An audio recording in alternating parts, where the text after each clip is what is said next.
बात करेंगे about the fundamental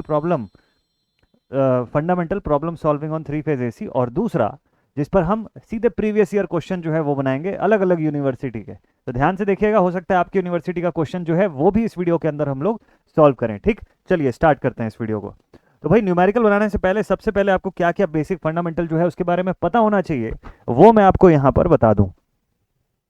तो न्यूमेरिकल बनाने से पहले देखिए, अभी तक थ्री फेज एसी में आप लोगों ने पावर का एक्सप्रेशन पढ़ा हुआ है, उसके बाद जो लाइन क्वांटिटी और फेज क्वांटिटी के फॉर्म में three phase star connected system और बैलेंस्ड डेल्टा कनेक्टेड सिस्टम के बारे में भी आपने पढ़ा हुआ है। ठीक, तो एक फुल ऑन समरी जो है न्यूमेरिकल बनाने से पहले आपको मैं बता दूं, जो पूरा कुछ आपके पास बढ़िया से इंफॉर्मेशन होना चाहिए। ठीक, तो न्यूमेरिकल सॉल्विंग से पहले इंपॉर्टेंट पॉइंट्स, न्यूमेरिकल सॉल्विंग करने से पहले इंपॉर्टेंट पॉइंट्स,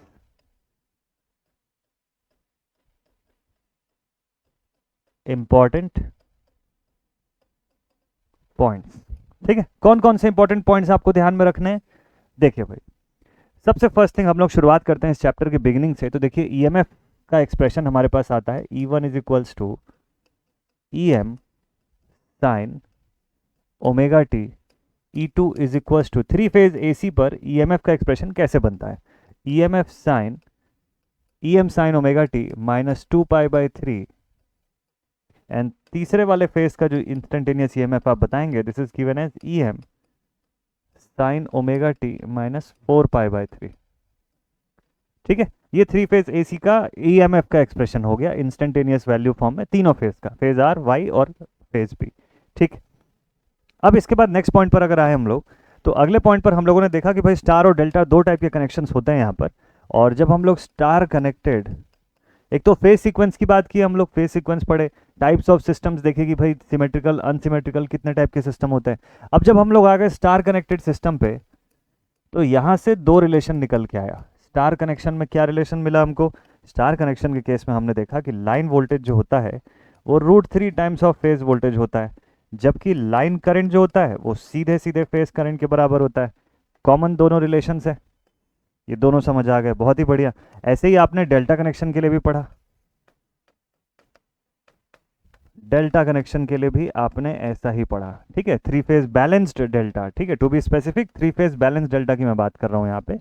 तो स्टार कनेक्टेड सिस्टम और बैलेंस डेल्टा कनेक्टेड सिस्टम के लिए भी आपने ये चीज़ देखा कि IL जो होता है वो √3 टाइम्स ऑफ फेज करंट होता है, जबकि VL जो होता है वो सीधे सीधे VPH के बराबर होता है। ठीक है, यहाँ से तो दोनों रिलेशन क्लियर दिख रहे हैं। इसके बाद हम लोग आ गए थ्री फेज के पावर के ऊपर कि भाई थ्री फेज पावर जो है उसका एक्सप्रेशन किस तरीके से होता है। बाय डिफॉल्ट मैंने आपको बताया कि भाई ये जो दोनों डेटा मैं लिख रहा हूँ, फेज का वोल्टेज या फेज का करंट या लाइन का वोल्टेज, लाइन का करंट, ये सब कुछ अभी भी अपने RMS फॉर्म पर ही एक्सप्रेस्ड है। ठीक है, तो जब इसके बाद हम लोग पावर के एक्सप्रेशन पर आ गए, expression for three phase power, three phase power के एक्सप्रेशन पे जब हम लोग आ गए, तो इसका एक्सप्रेशन हम लोगों ने देखा in terms of phase, in terms of phase quantity. तो in terms of phase quantities अगर देखें तो क्या एक्सप्रेशन बनता है? तो पावर का एक्सप्रेशन बनता है power is equal to 3 times of VPH IPH into cos phi, है ना, इसकी यूनिट हो गई वॉट्स, वॉट्स के फॉर्म में।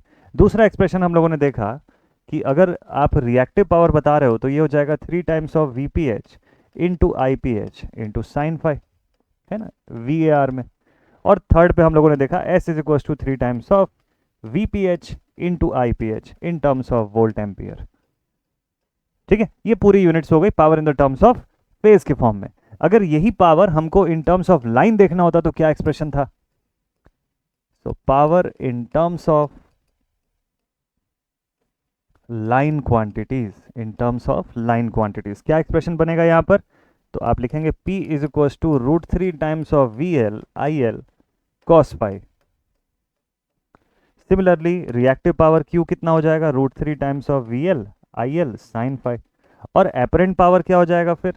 एपरेंट पावर जो है S is equal to √3 times of line voltage into line current. Unit भी सबकी लिख लेते हैं, यूनिट क्या क्या है? वॉट्स, यूनिट में कोई चेंजेस नहीं है। ठीक है, वोल्ट एम्पियर रिएक्टिव यहाँ पर और वोल्ट एम्पियर्स इस जगह पर। ठीक, तो ये आपका पावर का एक्सप्रेशन हो गया इन terms of, expressed in the terms of line quantity. Power in terms of phase, power in terms of line. ये पूरे फॉर्मूला, ये बेसिक्स हैं जो मैं आपको रिवाइज करवा रहा हूँ इस चैप्टर के अंदर। हम लोगों ने जो जो पढ़ा हुआ है वो सारा कुछ आपको यहाँ पर दिख जाएगा इसी से। तो अब कुछ बेसिक डिटेल्स जो आपको पता होना चाहिए यहाँ पे। देखिए सबसे पहला बेसिक डिटेल, इंपॉर्टेंट पॉइंट्स लिखवा देता हूँ मैं आपको। न्यूमेरिकल बनाने से पहले इतना कुछ आपको जानना चाहिए, ठीक है। क्या क्या इंपॉर्टेंट पॉइंट्स है? कोई भी वोल्टेज, करंट, पावर क्वेश्चन में दिया हो या पूछा हो, हमेशा it will be in the terms of line quantity. Any type of current, voltage और पावर गिवन और asked in question will be by default in terms of line quantity unless specified। अगर लाइन छोड़ के किसी और form में होगा तो स्पेसिफाई करेगा, unless specified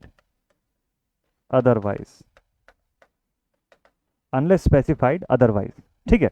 अगर लाइन के अलावा फेज के फॉर्म में होगा ना तो क्वेश्चन में बताएगा कि आपको पर फेज वोल्टेज दिया है या फेज के फॉर्म में करंट या पावर दिया है या पूछा है, ठीक है। ये बात ध्यान रखिएगा। दूसरी चीज की इम्पीडेंस, हमेशा इम्पीडेंस जो होते हैं ये हमेशा फेज के फॉर्म में एक्सप्रेस्ड होंगे और उसको आप कन्वर्ट भी नहीं कर सकते लाइन के फॉर्म में। तो इम्पीडेंसेस का एक्सप्रेशन जब भी आएगा, आपको कोई रिएक्टेंस दिया है, कोई लोड दिया है, हमेशा के हमेशा वो फेज के ही फॉर्म में रहेगा, ये बात ध्यान रखिएगा। और दूसरी इंपॉर्टेंट थिंग कि उसको कन्वर्ट भी नहीं कर सकते हैं लाइन में। तो आपको इन क्वांटिटीज को जिनको कन्वर्ट करने का की फैसिलिटी अवेलेबल है, जैसे वोल्टेज, करंट, स्टार डेल्टा में आप देखते हैं कि इसको कैसे लाइन के फॉर्म में लाते हैं, उनको कन्वर्ट करेंगे इंपीडेंस के आधार पर, ठीक। ये बहुत इंपॉर्टेंट पॉइंट है, इसको समझना जरूरी है। impedance will always be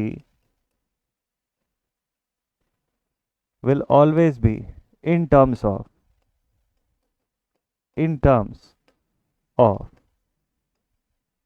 phase,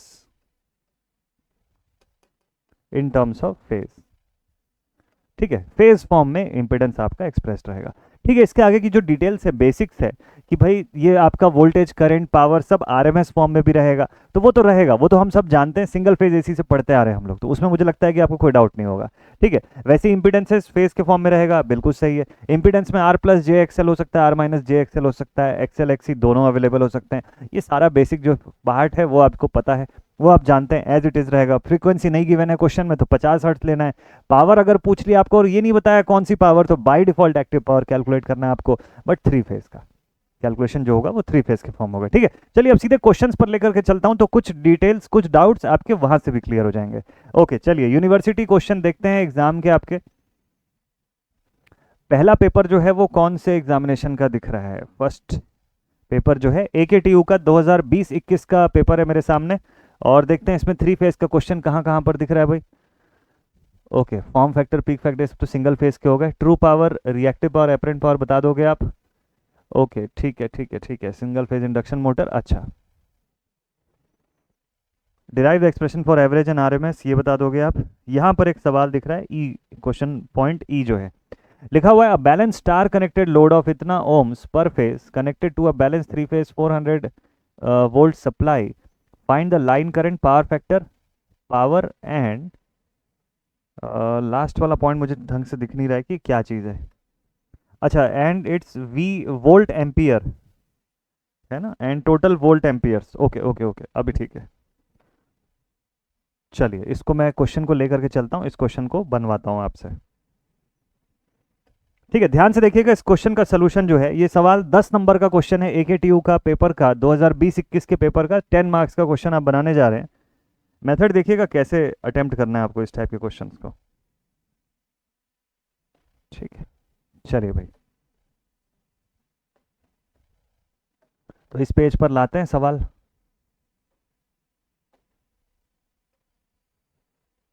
और आई होप कि आपको थोड़ा बहुत इससे ये सवाल जो है ये विजिबल हो जाएगा, है ना। थोड़ा बहुत आपको ये क्वेश्चन जो है ये विजिबल होगा कि इसके अंदर क्या लिखा हुआ है। चलिए तो फिर शुरू करते हैं बिना देरी किए, इस क्वेश्चन का सल्यूशन देखते हैं। यूनिवर्सिटी में जब ये सवाल आएगा आपको कैसे बनाना है, बोलता है बैलेंस स्टार कनेक्टेड लोड है कितने का 6 + 8j ओम्स का।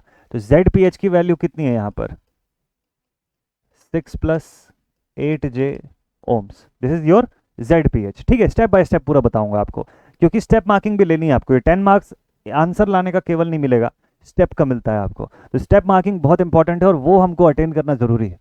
देखिए बैलेंस 3 फेज वोल्टेज दिया हुआ है ना यहाँ पे, कितने का 400 वोल्ट का। कौन सी वोल्टेज है पहचान गए क्या आप इसको? This is your VL in RMS form, कितना 400 वोल्ट।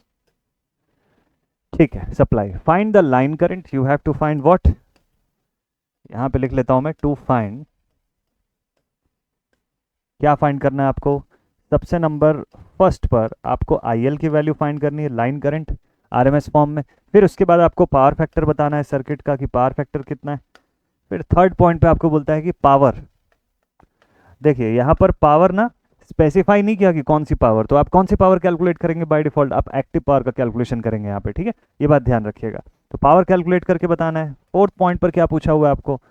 एंड टोटल, ऐसा दिख रहा है मुझे कि शायद टोटल लिखा है ये वोल्ट एम्पियर्स। तो टोटल वोल्ट एम्पियर यानी कि एपरेंट पावर पूछा है। फेज आउट बनाने अभी नहीं बोला, डायरेक्ट हम इस क्वेश्चन को सॉल्व करने पे चलते हैं। ठीक है, लेट्स सी, देखते हैं इस क्वेश्चन का सोल्यूशन कैसे बनेगा। तो सबसे पहले स्टार कनेक्टेड सिस्टम में यहाँ पे ड्रॉ करता हूँ ताकि आपको सर्किट तो समझ आ जाए कि क्या बना हुआ है। Balance 3 phase star connected system है हमारे पास, और इसमें लोड क्या लगा हुआ है हर फेज में वो देख लीजिए। Register of 6 Om, 8j + 8j है, मतलब इंडक्टिव रिएक्टेंस है। ठीक है, तो RL सर्किट है, चलिए बना देते हैं। तो एक रजिस्टर है आपके पास कितने का, 8 ओम्स का, सॉरी 6 ओम्स का रजिस्टर है ना। रजिस्टर इज ऑफ 6 ओम्स, और एक इंडक्टर लगा हुआ है J8 ओम्स का। ठीक है, हर जगह वही चीज़ है।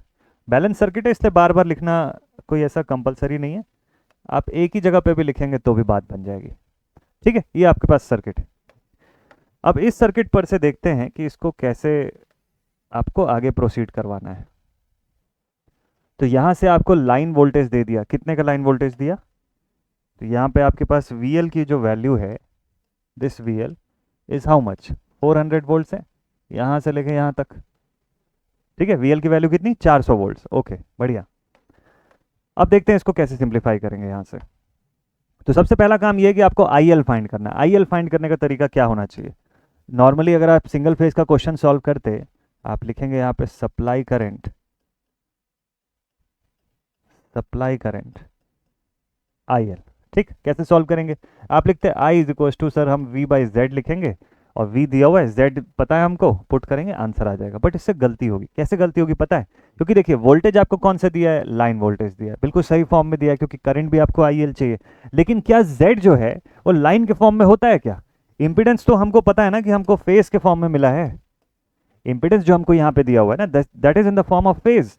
तो if it is a phase quantity, ऊपर वाली लाइन क्वांटिटी है, तो दोनों के कॉम्बिनेशन से जरूरी है क्या कि लाइन करंट के फॉर्म में ही आउटपुट मिलेगा? हो सकता है फेज करंट आ जाए, या हो सकता है कुछ मिक्स फॉर्म में आ जाए। तो ये दोनों अलग अलग फॉर्मेट के डेटा को नहीं सॉल्व करना है आपको, आपको एक ही फॉर्म में सॉल्व करना है। तो आप डायरेक्टली ये चीज़ नहीं लिख सकते हैं, ये एक्सप्रेशन डायरेक्टली नहीं लिख सकते हैं आप। तो आप क्या करेंगे, क्योंकि एक फेज के फॉर्म में दूसरा लाइन के फॉर्म में कैसे सॉल्व होगा?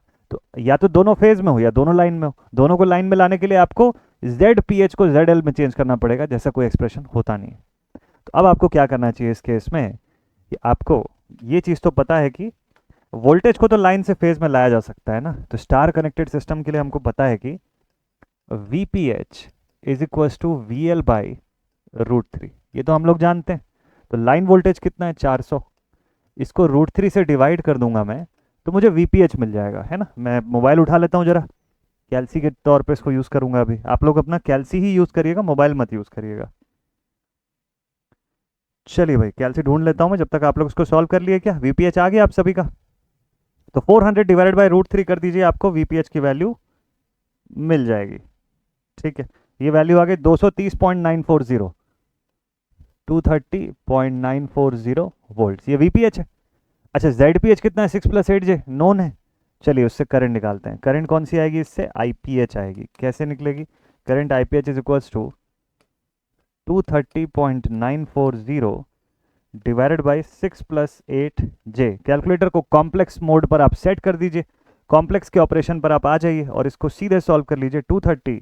0.940। न्यूमेरिकल जरूर से बनाइएगा मेरे साथ साथ, क्योंकि न्यूमेरिकल जब बनाएंगे तभी पेपर में ये सब क्वेश्चन बना पाएंगे आप। देखिए आपके पेपर का ही क्वेश्चन है, सीधे इसी तरीके के क्वेश्चन पूछेगा। 3 फेज में ना 2 ही चीज पूछता है आपसे नॉर्मली। पहला, लाइन करंट, लाइन क्वांटिटी और फेस क्वांटिटी का डेरिवेशन फॉर स्टार और डेल्टा, दोनों में से किसी एक का पूछ लेगा, एक डेरिवेशन।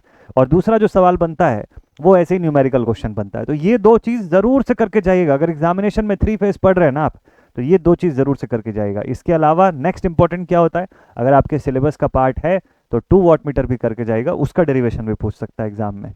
चलिए फिलहाल कैलकुलेटर को कॉम्प्लेक्स मोड में सेट कर दिया और 6+8j को यहाँ पुट किए। डेटा मेरा रेक्टेंगुलर फॉर्म में आ गया, मैंने इसको कन्वर्ट कर लिया इन पोलार फॉर्म, और पोलार फॉर्म में ये डेटा मुझे कितना मिल रहा है। So I have got IPH is equal to, कितना मिला IPH, 23.094 at an angle of -53.13 degree amperes. ये फेस करंट है। और स्टार के कंडीशन में हमको पता है कि फेस करंट और लाइन करंट एक ही होता है, तो अल्टीमेटली लाइन करंट तो आ गया ना इससे। अल्टीमेटली आप ये बोल सकते हो कि ठीक है सर, लाइन करंट की वैल्यू तो मिल गई अब हमको। तो since IPH is equal to IL, therefore the value of IL is also 23.094 at an angle -53.13 degree ampere. पहला पार्ट सॉल्व क्वेश्चन का, ये आपके सवाल का फर्स्ट पार्ट आपने सॉल्व कर लिया, जहां पे आपको करंट पूछा था सवाल में, ठीक है, कि सप्लाई करंट IL की वैल्यू बताओ कितनी है, बता दिया आपने। चलिए क्वेश्चन के नेक्स्ट पार्ट पर आते हैं, क्वेश्चन का सेकंड पार्ट। ठीक, तो क्वेश्चन के सेकंड पार्ट में आपको पूछता है कि बताओ सर्किट में पावर फैक्टर कितना है। Power factor, okay. Power factor निकालने का तरीका वही जो आप सिंगल फेज में भी यूज कर चुके हैं।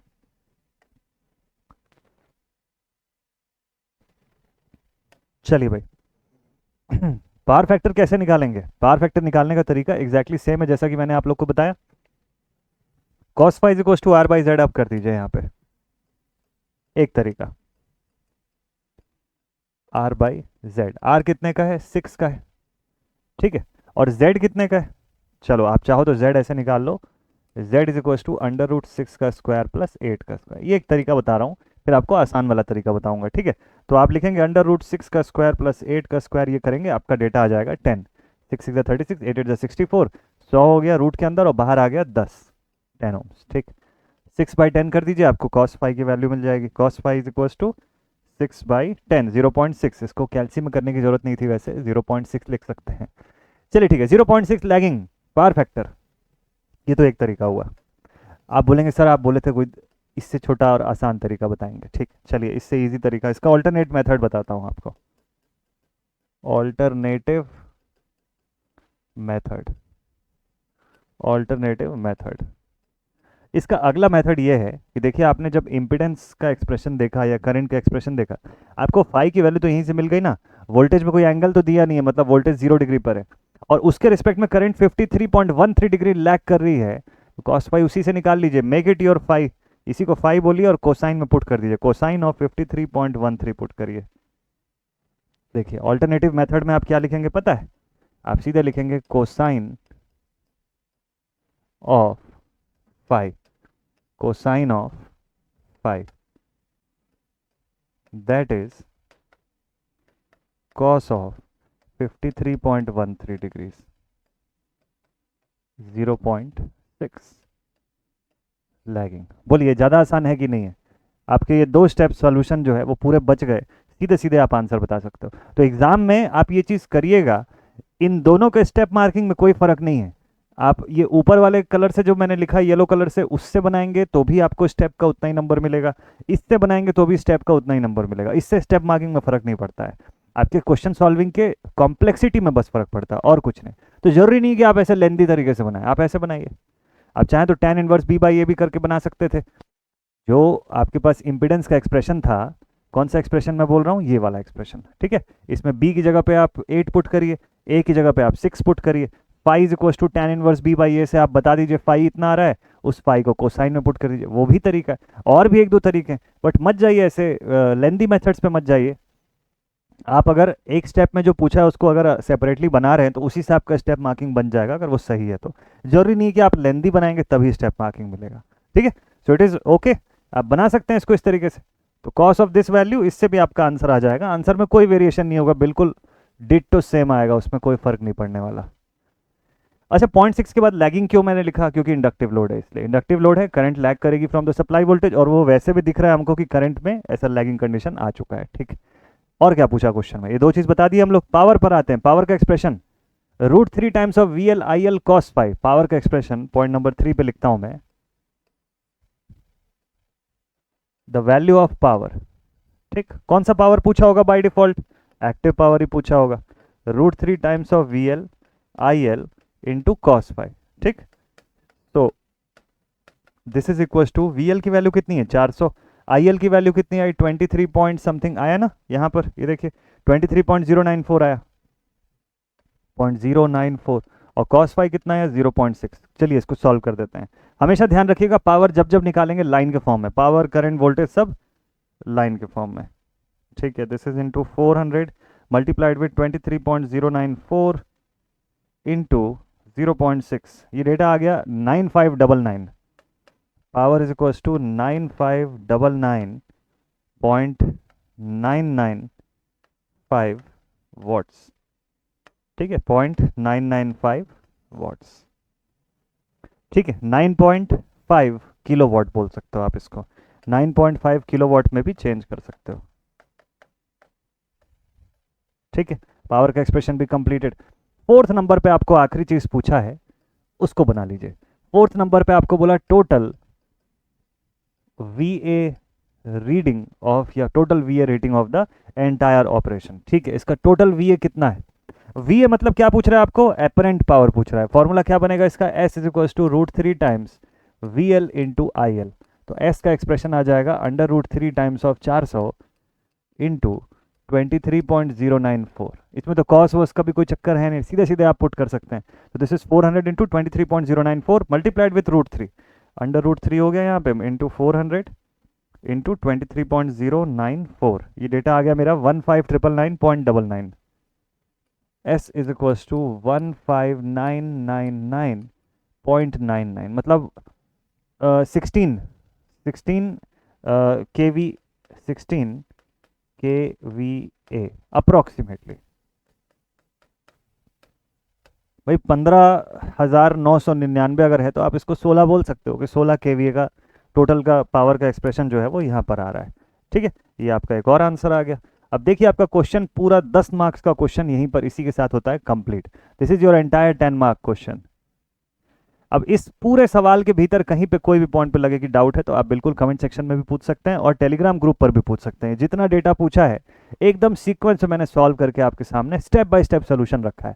एग्जामिनेशन में आप ऐसे बनाइए, डायग्राम बनाइए, साथ में एक्सप्रेशन शो कर दीजिए पूरा चीज़, जहाँ पे जो जो आप आंसर निकालें या मेन स्पेशल पॉइंट्स उसको हाईलाइट कर दीजिए, बताइए कैसे नंबर कट सकता है आपका। बिल्कुल नहीं कटेगा नंबर, बस सही सोल्यूशन बनाइए और सही प्रेजेंटेशन रखिए। बार बार अपने सोल्यूशन को कट मत करिए।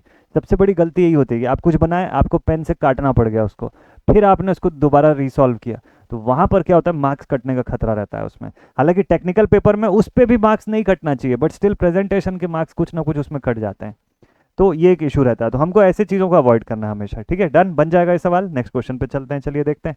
तो ये एक क्वेश्चन था AKTU का सवाल था 20-21 का, और देखते हैं किसी यूनिवर्सिटी में कैसा क्वेश्चन आया हुआ है। सेक्शन C जो है इस पर एक्टिव पावर का ही क्वेश्चन है। अच्छा, मतलब इसमें सिंगल फेज का ही क्वेश्चन है। ठीक है, चलिए देखते हैं और यूनिवर्सिटी से कुछ है क्या। Maulana Abul Kalam Azad university of technology का पेपर है ये, और इसका क्वेश्चन 2020 का है।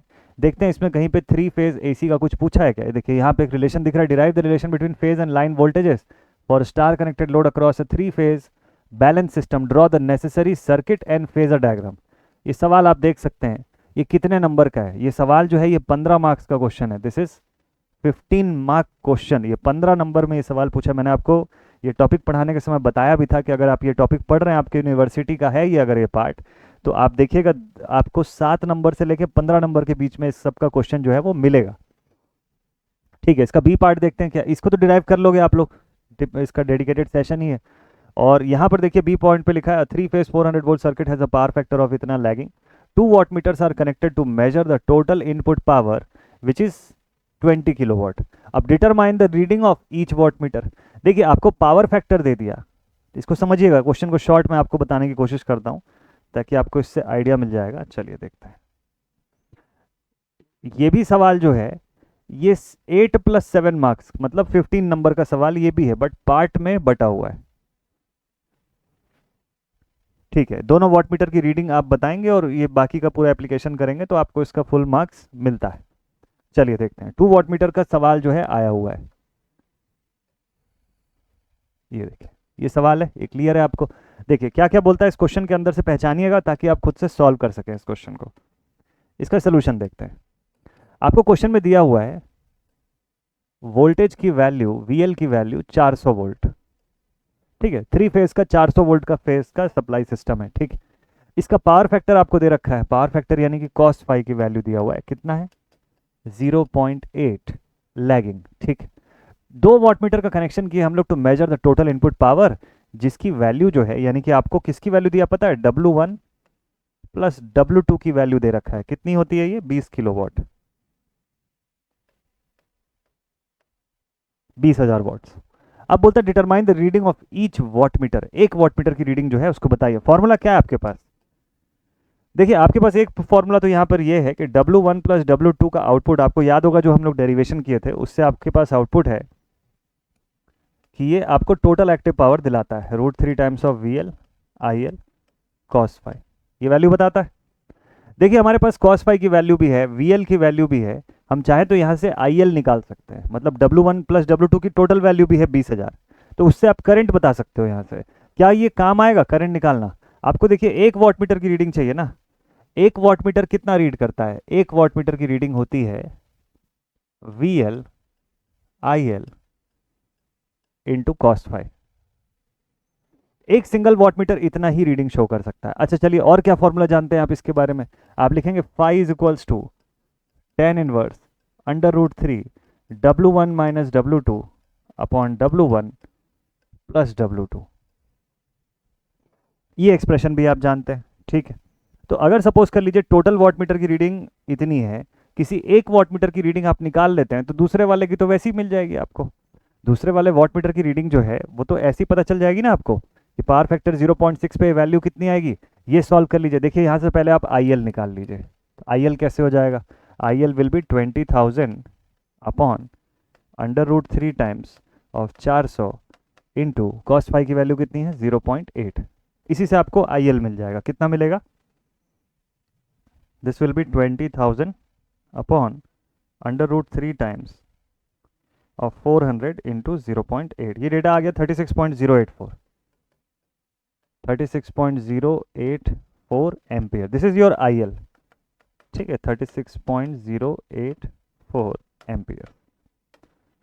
ये आपको इसने लाइन करंट बता दिया। अब लाइन करंट अगर आपके पास आ गया, अगर ये सिस्टम को मैं एक बार के लिए बैलेंस फेज सिस्टम कंसिडर कर लेता हूं, तो मेरी लाइन करंट तो सब जगह पे सेम ही रहेगी ना, IL1 IL2 IL3 यानी कि ILR, line current of Y phase, line current of B, ये तीनों लाइनों की तो सेम ही रहेगी, तो मतलब IL मेरा सेम है। अच्छा VL भी मुझे फेज टू फेज वोल्टेज या line to line voltage, sorry phase नहीं, लाइन टू लाइन वोल्टेज जो है वो सेम ही मिलने वाला है, तो VL भी आ गया मेरे पास। पावर फैक्टर भी हर फेज का एक जैसे ही रहेगा, तो क्या W1 और W2 की रीडिंग अलग से नहीं बता सकते क्या? तो आप बता सकते हैं ना कि W1 is equals to VL मतलब कि 400 इंटू IL, ये 36.084, this is 36.084 into cos phi मतलब 0.8, इससे W1 मिल जाएगा। And same thing for W2, W2 भी ऐसा नहीं मिल जाएगा क्या? देखिए क्या वैल्यू आप लिखेंगे, 400 इंटू 36.084 इंटू 0.8, ये वैल्यू आ जाएगी 11546, 11546.88। सेकेंड वाले पर भी यही होगा, वॉट मीटर W2 की रीडिंग जो है ये भी इतनी आएगी 11546.88। सपोज कर लो वॉट्स में आप ये दोनों की रीडिंग निकाल लेते हो, क्या ये तरीका सही है कि ये गलत है? ये जो दो आंसर्स है, क्या ये दोनों आंसर सही है कि गलत है, ये सोच के बताइएगा। देखिए टोटल रीडिंग आपको कितने का दिया पता है, 20,000 का दिया। आपने एक सेक्शन का कैलकुलेट किया हुआ है, कितने का कैलकुलेट किया है, 11546.88, तो रिमेनिंग का कितना आना चाहिए, दूसरे का जो पावर रेटिंग है वो कितना आना चाहिए, ध्यान दीजिएगा सेकंड वाले की पावर रेटिंग फिर W2 की वैल्यू आनी चाहिए, ये देखिए 8453.12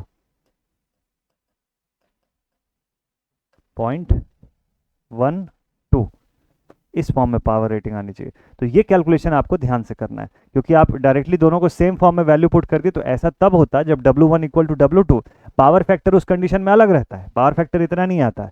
जब पावर फैक्टर यूनिटी रहेगा ना, at unity power factor W1 becomes equal to W2। इस डेटा को याद रखिएगा by 2 watt meter method, by 2 watt meter method. ठीक, ये डेटा अगर नहीं याद रखेंगे तो ऐसे सॉल्व कर देंगे और यहां पर आपका आंसर जो है वो गलत आ जाएगा, यहां पर हो जाएगा मिस्टेक। ठीक, तो 2-3 बातों को हमको इसलिए ध्यान रखना है। 2 वाट मीटर मेथड को जब थोड़ा डिटेल में पढ़ेंगे, आप डिटेल में ही वैसे डिराइव किए हुए हैं, बस उसके आखिरी स्टेप में एक चीज़ ध्यान दीजिएगा कि अगर W1 बराबर W2 है, उस कंडीशन में पावर यूनिटी हो जाती है, पावर फैक्टर बिकम्स यूनिटी। तो यूनिटी पावर फैक्टर यहाँ नहीं है ना, यहाँ पे 0.8 है, मतलब दोनों की रीडिंग बराबर नहीं है। अगर बराबर नहीं है तो कुछ डिफरेंस है इनकी रीडिंग्स में, और अगर डिफरेंस है तो वही चीज़ आपको कैलकुलेट करना होगा। तो इसलिए टोटल पावर से आप एक फेज का कैलकुलेट करके उसको आप हटा सकते हैं। ठीक, तो ये हमको ध्यान देना है, लेकिन उससे पहले आपको IL की वैल्यू चाहिए। तो ये एक तरीका हो गया सोल्यूशन का। चलिए और देखते हैं पेपर में क्या क्वेश्चन है। तो 15 नंबर के 2 क्वेश्चन यहाँ पर है, आपको बोलता है determine the reading of each watt metre. आप इस तरीके से सॉल्व किए। 7वें का ए ऑप्शन बोलता है balance 3 phase supply in 3 phase induction motor. चलो ये तो इंडक्शन मोटर का क्वेश्चन है, अभी वहां पहुंचे नहीं है, जब पहुंचेंगे तो ये करवाऊंगा आपको मैं। How many types of power are there, explain with their unit, establish their relation using the power triangle. Single phase का क्वेश्चन बना लेंगे। इसमें से अब बहुत सारे क्वेश्चन आप लोगों से बनेंगे, RLC series resonance question, bandwidth का क्वेश्चन, ये सब बना चुके हैं। चलो ठीक है, सब बन जाएगा आप लोगों से। अब बड़े क्वेश्चंस भी आप लोगों से अब बनने शुरू हो जाएंगे यहाँ से। ठीक है, चलिए और देखते हैं किसी एग्जामिनेशन का पेपर है कि अपने पास क्वेश्चन। JNTU हैदराबाद का पेपर है 2019-20 का। ठीक है, देखो देखते हैं इसमें जरा क्या पूछता है। देखिए यहाँ पर 5वें नंबर का एक सवाल दिख रहा है मुझको, जो 3 फेज का चैप्टर से होगा शायद। देखिए मैं आपको हाईलाइट करके दिखाता हूँ। ये 2 क्वेश्चंस मुझे दिखाई दे रहा है 3 फेज AC से।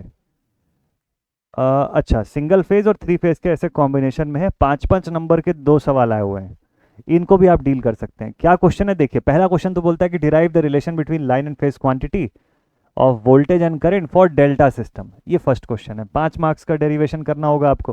ठीक है, बी ऑप्शन इसका बोलता है दूसरा question, determine the line current when a star connected balance load with a impedance of इतना ohms is connected to 200 volt 3 phase balance supply in positive sequence.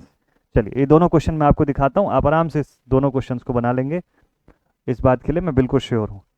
देखिएगा ध्यान से, जितने ज़्यादा आप क्वेश्चंस प्रैक्टिस करेंगे उतना अच्छा आपका एक्सपर्टीज जो है वो इस 3 फेज पर बनता चला जाएगा, और आगे चल के आपको फिर डाउट नहीं आएगा, दिक्कत नहीं होगी। ये देखिए नेक्स्ट क्वेश्चन आपको करवा रहा हूँ मैं, ध्यान से देखिएगा। JNTU हैदराबाद का ये क्वेश्चन है एग्जामिनेशन 19-20 का। इसके बी क्वेश्चंस को, क्वेश्चन नंबर बी जो है यानी 5th का बी ऑप्शन जो है उसको बना रहे हैं हम लोग। ठीक है, ए तो डेरिवेशन है वो आप कर लोगे। सोल्यूशन पर आते हैं। देखिए आपको बोलता है लाइन करंट फाइंड करना है, टू फाइंड IL। बोलिए, बड़ा आसान लगेगा आपको, देखते जाइएगा ध्यान से। आपको बोलता है कि अगर इम्पिडेंस Z जो है ZPH कितने का है, 15 + 10J ओम्स का है। ठीक है, इस connected to a 200 volt supply, यानी कि VL की वैल्यू कितना दे दिया, 200 वोल्ट्स। इसको सही फॉर्मेट में लिखना जरूरी है, तब सोल्यूशन के समय कंफ्यूजन नहीं होगा। अगर वो लाइन वोल्टेज है तो लिख दीजिए हाँ इट इज VL, फेज का इंपिडेंस है तो ZPH लिखना होगा आपको, तब जाके it will be very much clear to you. अब बोलता है 3 फेज सप्लाई बैलेंस सप्लाई है, पॉजिटिव सीक्वेंस है। ठीक है, उससे ज़्यादा मतलब नहीं हमको, ये 2 डेटा दिया हुआ है ना।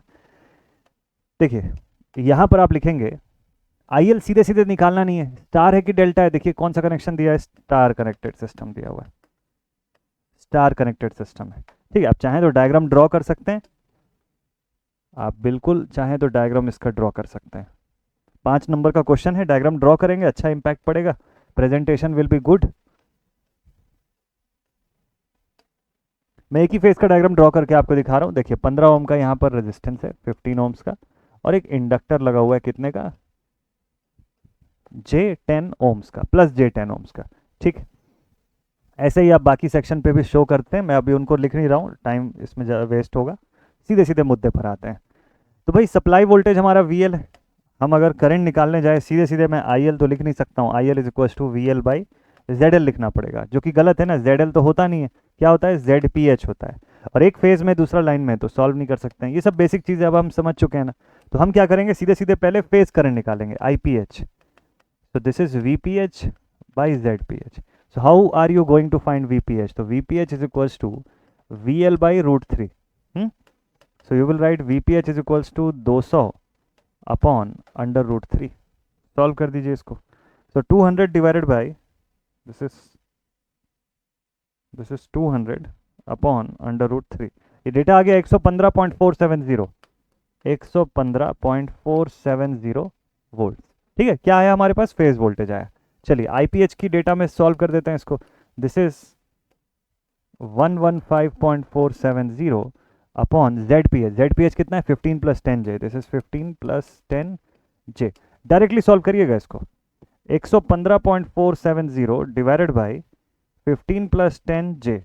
कॉम्प्लेक्स मोड में मैंने रखा है और इसको सीधे सीधे कन्वर्ट कर देता हूँ पोलार में। तो ये एक्सप्रेशन मेरे पास आ गया, आईपीएच का कितना आया, 6.405 at an angle minus 33.69 ampere. कितना आ गया, ये क्लियर है ना सभी को, कितना आ गया भाई, 6.405 at an angle minus 33.69 amperes. ये हो गया हमारा फेस करंट। और स्टार के केस में हमको पता है कि आईपीएच जो होता है it is equal to I L. तो this final value is 6.405 at an angle minus 33.69 ampere. Complete हो गया आपका सवाल यहीं पर। इसी के साथ आपका क्वेश्चन जो है वो कंप्लीट हो गया। यही पूछा था ना कि लाइन करंट कितना है, 6.405 एम्पियर से लाइन करंट। ठीक है, देखिए इतना ही आपको करना था। 5 नंबर का सवाल ये था अकेले। बना लेंगे आप लोग इस टाइप का क्वेश्चंस भी। चलिए, ये पूरा सोल्यूशन आपको पीडीएफ के फॉर्मेट में मिल जाएगा, इसको आप बाद में भी रिव्यू कर सकते हैं। बाकी तो इसके बाद जो क्वेश्चन 3 फेज का मुझे वैसा नहीं दिख रहा है, उसके बाद तो मुझे ट्रांसफार्मर वगैरह का क्वेश्चन दिख रहा है और इंडक्शन का। ठीक, नेक्स्ट अगले क्वेश्चन पेपर पे आते हैं। एकेयू पटना का 2019 के एग्जाम का पेपर सामने आया है। चलो देखते हैं इसमें कि अपने 3 फेज के काम का कुछ है या नहीं है इसमें सवाल। अभी क्यू फैक्टर दिख रहा है इसमें, ठीक है। आरएलसी सर्किट कंटेनिंग रेजिस्टेंस, ये तो सिंगल फेज का क्वेश्चन है। Draw the voltage phasor, okay. phase voltage, phase current of 3-phase delta connected system. What are the phase voltage and phase current of 3-phase delta connected system? बता लेंगे अब आप इसको। ठीक है, ये बन जाएगा आप सभी से। अभी तक तो इसके अंदर मुझे 3 फेज का ऐसा कोई बड़ा क्वेश्चन तो नहीं दिखाई दे रहा है। देखते हैं शायद इसमें और नहीं है। ओके, ठीक है। तो आगे आने वाले सेशंस पर आपके लिए और क्वेश्चंस भी मैं लेकर के आऊँगा।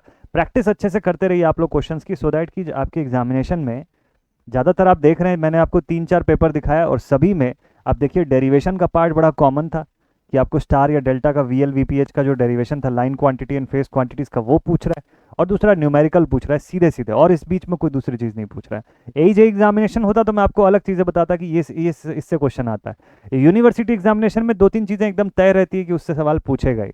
तो आपके सिलेबस में अगर 3 फेज एसी है तो इतना चीज़ जरूर से पढ़ के जाइए, एग्जामिनेशन में बना लेंगे आप अच्छे से क्वेश्चन। ठीक है, तो चलिए अब आज का सेशन में यहीं पर एंड अप करता हूँ। ये टेलीग्राम ग्रुप की लिंक है, ये आप देख सकते हैं, या तो इसको लिख सकते हैं टेलीग्राम पर या इसको स्कैन कर सकते हैं और आप टेलीग्राम ग्रुप पर कनेक्ट हो जाएंगे। ग्रुप पर कनेक्ट होंगे तो एक दूसरे से भी डिस्कस कर सकते हैं, क्वेश्चंस आप सब मिल करके भी बना सकते हैं थ्रू ग्रुप डिस्कशन, और मेरे साथ भी आप डिस्कस कर सकते हैं, मैं भी उस पर हेल्प कर सकता हूं आपको क्वेश्चंस पर। ठीक है, तो मिलते हैं आप सभी से नेक्स्ट वीडियो में। Till then take care all my dear students and thank you so much for watching this video. अगले सेशन पर और एनर्जेटिक तरीके से नया चैप्टर आपका शुरू होगा, यानी कि मॉड्यूल नंबर 4 जो है अब शुरू होगा फ्रॉम द नेक्स्ट वीडियो। तो बने रहेगा मेरे साथ, stay connected and thank you so much for watching this video. जय हिंद।